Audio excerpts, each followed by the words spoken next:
देखिए students, next topic है आपका जो 12th क्लास में रिलेशन एंड फंक्शन का 7th पार्ट है, जो वो उसमें है हमारे पास बाइनरी ऑपरेशन। तो बाइनरी ऑपरेशन क्या होता है? देखिए, पिछली क्लास में हमने इन्वर्स के बारे में पढ़ा था, ये बाइनरी ऑपरेशन के बारे में पढ़ते हैं। पहले डेफिनेशन इसकी क्या होती है, तो डेफिनेशन देखिए क्या कहती है। बाइनरी ऑपरेशन वो ऑपरेशन होता है जो 2 नंबर या 3 नंबर के बीच में हम लगाते हैं। वो ऑपरेशन चाहे प्लस माइनस मल्टीप्लाई डिवाइड कुछ भी हो सकता है। वो ऑपरेशन लगाने के बाद जैसे वो 2 नंबर होते हैं उनकी प्रॉपर्टी में कोई चेंज ना आए। जैसे मैंने मान लो 2 नंबर लिए, वो नेचुरल नंबर लिए, दोनों नेचुरल नंबर है। अब इन दोनों नंबर में मैं कोई भी ऑपरेशन लगाऊं, प्लस माइनस मल्टीप्लाई डिवाइड करके कुछ भी, तो जिसका जो रिजल्ट आता है वो भी नेचुरल में ही रहे। तो ऐसे एक ऑपरेशन को हम कहते हैं बाइनरी ऑपरेशन। उसको हम नोटेशन किसी भी टाइप से दे सकते हैं, स्टार से भी दे सकते हैं, स्टार ऑपरेशन से भी दे सकते हैं, या फिर किसी भी सिंबल से दे सकते हैं। वो हम पे डिपेंड करता है, अकॉर्डिंग टू क्वेश्चन हम ले लेंगे। तो डेफिनेशन इसकी यही है कि 2 ऐसे नंबर, उसकी कोई भी प्रॉपर्टी हो, उनमें ऑपरेशन लगने के बाद भी अगर वही प्रॉपर्टी रहती है तो हमारे पास वो बाइनरी ऑपरेशन कहलाता है। फिर आता है कॉम्पिटिटिविटी। तो कॉम्पिटिटिव क्या होता है, ये आपने छोटी क्लासेस में भी पढ़ा था। कॉम्पिटिटिव क्या होता है? कॉम्पिटिटिव में क्या है, 2 एलिमेंट के अंदर अगर स्टार ऑपरेशन लगाया है मैंने, तो वो आपके पास इक्वल होना चाहिए बी स्टार ए के। मीन्स अगर ए स्टार बी में जो ऑपरेशन लगाया मैंने, स्टार एक बाइनरी ऑपरेशन है, वही ऑपरेशन अगर बी स्टार ए में लगाता हूँ तो वैल्यू सेम आनी चाहिए। ये हमें कहता है कॉम्पिटिटिव लॉ। तो कॉम्पिटिटिविटी 2 एलिमेंट की जो बाइनरी ऑपरेशन की क्या होती है कि अगर 2 एलिमेंट में हमने स्टार ऑपरेशन लगाया है तो उनको अगर मैं चेंज करके वही ऑपरेशन लगाऊं तो इक्वल आने चाहिए। फिर है हमारे पास एसोसिएटिविटी। एसोसिएटिव क्या होता है? एसोसिएटिव होते हैं 3 एलिमेंट के अंदर। तो 3 एलिमेंट में मान लो मैंने ए स्टार बी निकाला पहले, फिर उसी का स्टार किया मैंने सी के साथ, तो इक्वल होना चाहिए A star with B star C. Means यहाँ पे मैंने पहले ए स्टार बी निकाला, फिर उसका स्टार निकाला सी के साथ, वही ऑपरेशन लगाया मैंने। फिर मैं दूसरी साइड में क्या होगा, इनको अगर डिस्ट्रीब्यूट किया जाए अलग अलग तो हमारे पास ये इक्वल आने चाहिए। यही कहता है हमें एसोसिएटिव लॉ। तो एसोसिएटिव और कम्यूटेटिव ये हमें इंपॉर्टेंट है, पेपर में पूछे जाते हैं बार बार। फिर आता है हमारे पास आइडेंटिटी एलिमेंट। आइडेंटिटी एलिमेंट होता क्या है? आइडेंटिटी एलिमेंट वो होता है जो हमें आपने पहले भी देखा था कि आइडेंटिटी एलिमेंट क्या होगा। जैसे देखिए, आइडेंटिटी एलिमेंट क्या होता है? आइडेंटिटी एलिमेंट वो होता है जो एक एलिमेंट का इनवर्स देता हो। मीन्स जैसे आपने एडिटिव इनवर्स देखा था। एडिटिव इनवर्स जैसे मैंने बोला कि 2 के लिए एडिटिव इनवर्स क्या होगा, मीन्स वो उसको आइडेंटिटी बना दे, मीन्स उस एलिमेंट की आइडेंटिटी बना दे। तो उसका आइडेंटिटी क्या होगा, -2 बना के, -2 इसका इनवर्स होगा जो उसको आइडेंटिटी देगा 0। तो हमारे पास जो आइडेंटिटी क्या होती है, वो एक ऐसा एलिमेंट है जो उस एलिमेंट के साथ लग के, चाहे वो ऑपरेट करके, आइडेंटिटी यूनिक एलिमेंट देता है। मीन्स मैंने ई एक ऐसा एलिमेंट माना जो आइडेंटिटी एलिमेंट है, वो सेट से ही बिलोंग करवाएगा। अगर ये सेट में है, सारे एलिमेंट उसी सेट में होने चाहिए जिसके ऊपर बाइनरी ऑपरेशन हम लगा रहे हैं। तो ए स्टार ई अगर इक्वल है ए स्टार ए के, मीन्स चाहे हमने मैट्रिक्स में भी किया था ऐसा कि ए स्टार ए आइडेंटिटी के साथ मल्टीप्लाई करते थे तो वापस ही आता था, तो ये भी हमारे पास क्या देगा, वापस ए के इक्वल आता था। तो ये जो एलिमेंट है इसको ए के साथ ऑपरेट करने के बाद भी वही एलिमेंट देता है, तो इसको हम कहते हैं इसका आइडेंटिटी एलिमेंट है। फिर आता है हमारे पास इनवर्स। इनवर्स ऑब्वियस सी बात है कि जैसे हमने यहां से ही लगा लिया, तो यहां पे देखिए अगर मैंने कहा ए स्टार बी इक्वल है बी स्टार ए के, और ये वापस इक्वल ए के आ जाता है, सॉरी आइडेंटिटी के इक्वल आ जाता है। तो देखिए ए किसका इनवर्स होगा, बी किसका इनवर्स होगा, ए का, और ए किसका इनवर्स होगा, बी का। तो यहाँ पे अगर मैं ए के साथ इनवर्स का बाइनरी ऑपरेशन लगा रहा हूँ और वो आइडेंटिटी एलिमेंट दे रहा है, तो बी यहाँ पे क्या होगा, इनवर्स। तो इनवर्स अगर निकालना है तो आइडेंटिटी एलिमेंट का होना बहुत जरूरी है। अगर हमारे पास आइडेंटिटी ही नहीं होती किसी फंक्शन की तो इनवर्स कभी सेटिस्फाई ही नहीं होगा, इनवर्स कभी निकलेगा ही नहीं। तो ये चीजें आपको समझ में आनी चाहिए कि डेफिनेशन क्या थी हमारे पास बाइनरी ऑपरेशन की, कि 2 कोई भी नंबर लो, उसकी जो प्रॉपर्टी है ऑपरेशन लगने के बाद भी वही प्रॉपर्टी उसमें अप्लाई होनी चाहिए। कॉम्पिटिटिविटी क्या कहती है कि A star B is equal to B star A होना चाहिए। फिर एसोसिएटिविटी क्या कहती है, A star B star with C is equal to A star B star C के इक्वल होना चाहिए। फिर आता है आइडेंटिटी एलिमेंट, एक ऐसा एलिमेंट जो ऑपरेट करे किसी एक एलिमेंट के साथ और वही एलिमेंट वापस दे दे। तो हमारे पास जो ई एलिमेंट है उसको हम आइडेंटिटी एलिमेंट कहते हैं। फिर हमारे पास आता है इनवर्स, एक ऐसा एलिमेंट जो हमें आइडेंटिटी देता हो। किसी भी एलिमेंट के साथ मिलकर कोई एलिमेंट अगर हमें आइडेंटिटी देता है तो वो एलिमेंट क्या होगा, दूसरे एलिमेंट का इनवर्स होगा। तो ये चीजें हमें पता होनी चाहिए। अब देखिए इस पे बेसिस नेक्स्ट क्वेश्चन है हमारे पास, क्या कहता है, show that the binary operation star on natural number defined by a star B is a plus b minus 2 is not binary operation. तो हमें चेक करना है इसको पहले बाइनरी ऑपरेशन है कि नहीं। तो देखिए ए स्टार बी हमें क्या गिवन है, ए प्लस बी माइनस 2, और ए और बी कैसे हैं, लेट करो, let a and b are natural number, belongs to natural number, then sum of two natural number is belongs to also natural number, but a plus b minus 2 is not belongs to natural number always। तो ये आपको होता तो है, ये equal natural number से belong करवा जाएगा, लेकिन प्रत्येक नंबर के लिए नहीं करवाएगा। तो आपको एक एग्जांपल लेकर दिखाना है, अगर नॉट प्रूव करवाना है तो वैसे ही एग्जांपल लेना पड़ेगा। तो आप क्या करो, let 1 and 1 belongs to natural number, एक और एक दोनों नेचुरल नंबर है। अब ऑपरेशन में अगर इसको रखें 1 + 1 - 2 and that is equal to 0, which is not belongs to natural number, तो ये हमारे पास बिलोंग नहीं करवाएगा नेचुरल नंबर से, इसीलिए हम कहेंगे कि बाइनरी ऑपरेशन नहीं है। बाइनरी ऑपरेशन होता क्या है, बाइनरी ऑपरेशन मैंने वही तो बताया था, जैसे दो नंबर हम लेते हैं ऑपरेट करने के बाद जो भी एलिमेंट बने वो वही बनना चाहिए। बट यहाँ पे 1 और 1 दो नेचुरल नंबर है मैंने लिए, उनके अकॉर्डिंग अगर ऑपरेट किया तो फिर ये नेचुरल नंबर नहीं बनता है, 0 आया, 0 नेचुरल नंबर नहीं है। इट मीन्स हम क्या कहेंगे कि ये एक बाइनरी ऑपरेशन नहीं है। अब मान लीजिए इसी को ये प्रूव करवाना होता है कि बाइनरी ऑपरेशन है, तब हम ये एग्जांपल को छोड़ देते, हम और एग्जांपल लेके प्रूव करवा देते। तो कई बार प्रूव करवाने में हमें ये देखना पड़ता है कि प्रूव क्या करवाना है, उसके अकॉर्डिंग एक एग्जांपल लेके दिखाना पड़ता है। देखिए ये सिंपल क्वेश्चन था, सिंपल से स्टार्ट करते हैं फिर आगे देखते हैं हम।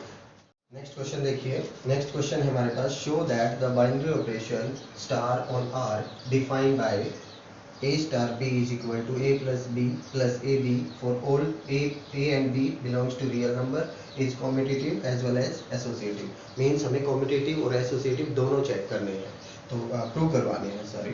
तो देखिए a स्टार b हमें दिया हुआ है a plus b plus ab for all a b belongs to real number। Means ये ऑपरेट करने के बाद भी एक रियल नंबर ही बनना चाहिए। इसने बोल ही दिया पहले स्टार ऑपरेशन है, बाइनरी ऑपरेशन है, बाइनरी है तो ये रियल ही बनेगा, ये हम मान के चलते हैं। तो यहाँ पे चेक करना ही नहीं है कि बाइनरी है कि नहीं, हमें चेक करना क्या है, एसोसिएटिव और कॉम्पिटिटिव। अब देखिए एसोसिएटिव होता क्या है, फर्स्ट कंडीशन हमारी है कॉम्पिटिटिव।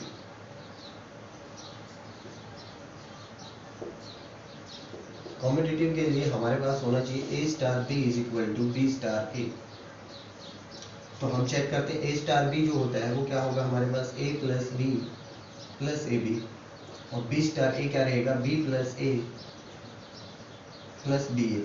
तो देखिए प्लस और माइनस, सॉरी प्लस और मल्टीप्लिकेशन दोनों में हम कॉम्पिटिटिव बोल सकते हैं, क्योंकि प्रोडक्ट दो नंबर का करें उसको आगे पीछे लिख सकते हैं, कोई इफेक्ट नहीं पड़ता। और वैसे ही प्लस में भी अगर आपको वैसे भी नहीं समझा पा रहे तो कोई एग्जांपल लेके बता देंगे आप।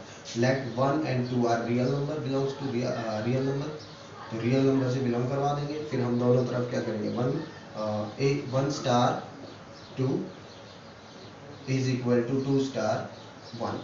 तो ये देखिए हमारे पास क्या बनेगा, 1 + 2 + 2 is equal to 2 + 1 + 2 and these are equal 5 and that is commutative। तो कॉम्पिटिटिव अगर हमें प्रूव करवाना है तो दो एलिमेंट कोई भी लेंगे और हम प्रूव करवा देंगे कि इक्वल होगा। फिर हमें देखना है कि एसोसिएटिव क्या होगा। एसोसिएटिव के लिए भी हम 3 एलिमेंट ले लेंगे, आपकी बार 3 एलिमेंट से चेक करते हैं कि इक्वल आएगा कि नहीं। तो देखिए एसोसिएटिव के लिए देखते हैं हम, एसोसिएटिव के लिए मैंने 3 एलिमेंट ले लेने हैं, ए बी सी, लेट करो बिलोंग करवाते हैं ये रियल नंबर से। तो हमारे पास क्या होना चाहिए, a star b star c equal होना चाहिए A star B star with C. तो देखिए पहले हम यहाँ पे लगा लेते हैं। यहाँ पे स्टार का मतलब क्या है, स्टार से इधर जो एलिमेंट है वो पहला एलिमेंट सेकंड एलिमेंट। तो हमारे पास ऑपरेशन है क्या, ए स्टार बी हमें गिवन क्या है, ये जो लिखा हुआ है हमारे पास ये गिवन है कि पहला एलिमेंट इन दोनों का एडिशन प्लस इन दोनों का मल्टीप्लिकेशन। तो मैं कहता हूँ पहले ये बी के साथ जो ऑपरेट लगा हुआ है वो कर लेते हैं। पहले दोनों का एडिशन होगा, फिर दोनों का multiplication, that is b c. फिर इन दोनों का लगा लेते हैं हम, ए प्लस बी होगा, फिर ए बी। तो ये हमने स्टार ऑपरेशन लगा दिया है। अब देखिए फर्स्ट एलिमेंट ये होगा, स्टार से इधर जो फर्स्ट एलिमेंट और इधर जो है पूरा एक नंबर काउंट होगा हमारे पास सेकंड एलिमेंट। अब मैंने क्या बताया था, दो एलिमेंट का एडिशन, सॉरी पहला एलिमेंट ए है, दूसरा एलिमेंट अपने पास B plus C plus B C ये है, प्लस इन दोनों का product A into B plus C plus B C, ये मैंने एक साइड निकाली। दूसरी साइड देखिए क्या होगी, अब ये पहला एलिमेंट है A plus B plus A B plus B sorry C, second element इसमें क्या है सी, और हमारे पास इन दोनों का प्रोडक्ट होगा C into A plus B plus A B. अब देखिए कैलकुलेशन करते हैं हम थोड़ा सा आगे, A plus B plus C plus B C, A B की मल्टीप्लाई होगी A B plus A C plus A B C is equal to, यहाँ पे भी हम थोड़ा कैलकुलेशन कर लेते हैं, A plus B plus A B plus C plus A C plus B C plus A B c. अब देखिए आप टर्म कैंसिल आउट करके देख सकते हैं सारी टर्म्स इक्वल ही हैं, A cancel out, B also cancel out, C cancel out, A B cancel out, B C also cancel out and A C cancel out यहाँ से एंड ए बी सी भी cancel out, means zero is equal to zero, means दोनों side equal हैं। आप example लेके भी करवा सकते हो, यहाँ से भी बता सकते हो, ये आप पे डिपेंड करता है कि आप ये मेथड लेते हैं प्रूव करवाने के लिए, कोई एग्जांपल लेके प्रूव करवाते हैं, तो आपके पास एसोसिएटिव भी हो जाएगा और कम्यूटेटिव भी हो जाएगा। देखिए स्टूडेंट्स, ये क्वेश्चन आपके पास जो सारी जो मैंने बातें बताई हैं उन सबको क्लियर कर देगा कि होता क्या है रियल में। देखिए, let star be the binary operation on natural number defined by a star b is LCM of ab, means दो नंबर का जो LCM होगा वो ऑपरेशन लगेगा स्टार में। फाइंड, पहला काम क्या है, फर्स्ट पार्ट में यहाँ पे 5 स्टार 7 निकालना है। तो ये ऑब्वियस सी बात है कि a स्टार b अगर हमें LCM दे रखा है दोनों नंबर का, a star b is equal to LCM of a and b, तो इट मीन्स 5 स्टार 7 क्या रहेगा, LCM पूछ रहे हैं वो हमसे 5 एंड 7 का। तो 5 एंड 7 का एलसीएम हम जानते हैं क्या होगा, दैट इज 35। तो ये तो सिंपल आपके पास हमसे एलसीएम पूछना चाहता था। अब सेकंड पार्ट में देखिए, सेकंड पार्ट में पूछ रहा है कम्यूटेटिव। कम्यूटेटिव अभी हमने पढ़ा था कि क्या होता है कम्यूटेटिव। अब जानते हैं कि ए स्टार बी इक्वल होना चाहिए बी स्टार ए के। तो देखिए हम जानते हैं यहाँ पे क्या है, एलसीएम ऑफ ए बी वो तो इक्वल ही होगा एलसीएम ऑफ डी ए। कोई भी दो नंबर लीजिए उसका एलसीएम अगर निकालते हैं, चाहे वो आगे पीछे लिखें या कैसे भी लिखें, हम दोनों का एलसीएम तो सेम ही रहेगा। तो ये हमारे पास कम्यूटेटिव भी हो जाएगा। सेम प्रोसीजर एसोसिएटिव में हम लिखेंगे, थर्ड जो पार्ट है वो एसोसिएटिव के लिए होगा, A star B star with C is equal to A star B star C. Means अगर मैंने ए बी का एलसीएम निकाला तो ये क्या है, LCM of A B star with C, और उधर क्या है हमारे पास A star LCM of B C. तो किन्हीं भी तीन नंबर का अगर मैं एलसीएम निकालूंगा तो वो सेम ही आएगा। तो यहाँ से आप एग्जांपल लेके भी बता सकते हो और वैसे भी आप लिख के भी बता सकते हो कि LCM of two number is same everywhere. तो आप एग्जांपल लेके भी बता सकते हो। ये दोनों चीज़ें प्रूव हो जाएंगी। अब ये जो चीज़ है ये हमें देखना है कि which element of N is invertible for the operation. Means पहले तो इन्वर्टिबल मीन्स इन्वर्स निकलेगा कि नहीं निकलेगा, पहले तो ये पता होना चाहिए। और वो कैसे निकलता है इन्वर्स, मैंने आपको बताया था, अगर इसके अंदर आइडेंटिटी एलिमेंट ही नहीं होगा तो इन्वर्स नहीं निकलेगा। तो पहले हमें क्या चेक करना है कि इसमें आइडेंटिटी एलिमेंट होगा कि नहीं होगा। तो आइडेंटिटी एलिमेंट हम चेक करते हैं, देखिए क्या रहेगा। आइडेंटिटी एलिमेंट के लिए मैंने आपको बताया था ए स्टार ई या फिर E star A is equal to A, वापिस वही एलिमेंट आना चाहिए। तो देखिए स्टार का यह मतलब क्या है, LCM, LCM of A E is equal to A, ये गिवन है। अब कंडीशन ये कहती है, तो ऐसा पॉसिबल कब होता है, मीन्स किसी नंबर का एलसीएम किसी ऐसे नंबर के साथ वही कब आ जाता है। आप सोचिए कि 2 का 1 के साथ एलसीएम क्या रहेगा 2, 3 का 1 के साथ एलसीएम क्या रहेगा 3, मीन्स एक ऐसा 1 ही ऐसा नंबर है जिसका एलसीएम उसी के साथ वही एलिमेंट आ जाता है। मीन्स कोई भी एलिमेंट ले 1 के साथ जिसका एलसीएम निकालें तो वही एलिमेंट आ जाता है। तो ओनली 1 क्या है, 1 एक ऐसा नंबर है जो सेटिस्फाई करता है इस कंडीशन को। तो E इज इक्वल टू यहाँ से निकल के क्या आ जाता है 1, मीन्स आइडेंटिटी एलिमेंट हमारे पास क्या आ जाता है 1। और अगर आइडेंटिटी एलिमेंट है तो इट मीन्स हमारे पास इनवर्स भी निकल सकता है। तो इन्वर्टिबल तो है, इनवर्स भी निकल सकता है। वो इनवर्स निकलेगा क्या, इनवर्स के लिए मैंने आपको बताया A स्टार B किसके इक्वल होना चाहिए, आइडेंटिटी के इक्वल होना चाहिए। तो A स्टार B क्या कहता है, LCM of A b, LCM of A b is equal to 1, क्योंकि आइडेंटिटी एलिमेंट तो 1 आया है। अब ऐसा कौन सा एलिमेंट है जो 1 एलसीएम देता है, 1 एलसीएम सिर्फ तभी हो सकता है जब दोनों एलिमेंट 1 हो, अदरवाइज 1 के साथ कोई एलिमेंट लेते हैं तो वही एलसीएम आ जाता है, कोई और ही एलसीएम आएगा अगर दोनों अलग अलग नंबर होंगे तो।